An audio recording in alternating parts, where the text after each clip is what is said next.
Efforts to get an emergency debate on Jordan's principle have so far failed, but the issue and the impact on Indigenous children remains. For more on what's happening with Jordan's principle and why the House of Commons needs to move on the matter, we're joined now by NDP MP Leah Gazan. Leah, thank you so much for speaking with us today. You and Nunavut MP Lori Idlout wanted to have an emergency debate on Jordan's principle. What do you think has led to this critical juncture for Jordan's principle? Well, you know, the whole administration of the program has been problematic from the get-go. Just this past May, they had over 140,000 case backlog. And then in the midst of all of it, they arbitrarily changed rules for folks, making it difficult for groups that had been receiving funding to continue to receive funding. And, you know, talking to service providers, the changes that they've made have been detrimental to particularly many kids in my riding who have benefited from services that have been funded through Jordan's principle, you know, assisting kids, for example, that are experiencing suicidality, kids that are experiencing food insecurity, and just supporting healthy families. Leah, there are those, including the family of Jordan River Anderson, who allege that it was First Nation leadership that was mismanaging Jordan's principle funding. What do you say to that? Well, you know, certainly, this is an honor of Jordan Anderson's family. What I do have to say to that is, you know, we have to recognize that the Canadian Human Rights Tribunal came out and accused the government of deliberately, mistreating Indigenous children with a two-tiered system, First Nations children. This is in response to that.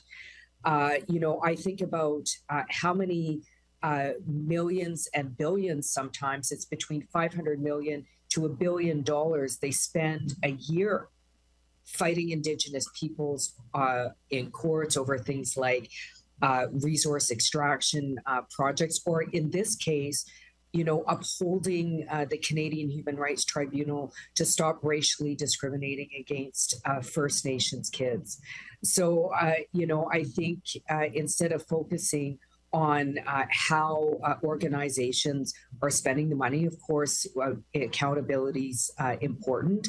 Any sort of shifts or changes to the program need to be with Indigenous leaders, Indigenous service providers, not making arbitrary decisions without the voices of Indigenous peoples. We've been hearing for months about programs being cut, positions not being funded, services not being provided. What would you like to see happen, Leah? Well, let's be clear. I mean, the new Prime Minister's whole economic plan is dependent on the lands, territories, and resources of Indigenous peoples. Let's not forget that. It seems that this new government has put forward a throne speech that benefits the corporate elite, bankers, and developers, and is dependent on the lands, territories, and resources of Indigenous peoples. Yet we still have to beg to receive equal services as other people in Canada, whether it's the education of our children, whether it's the same sort of supports that are provided for other kids that live, for example, off reserve housing, clean drinking water. I think that the federal government has a list of things that could take priority over instead attacking Indigenous service providers who are providing life-saving services for Indigenous children and youth.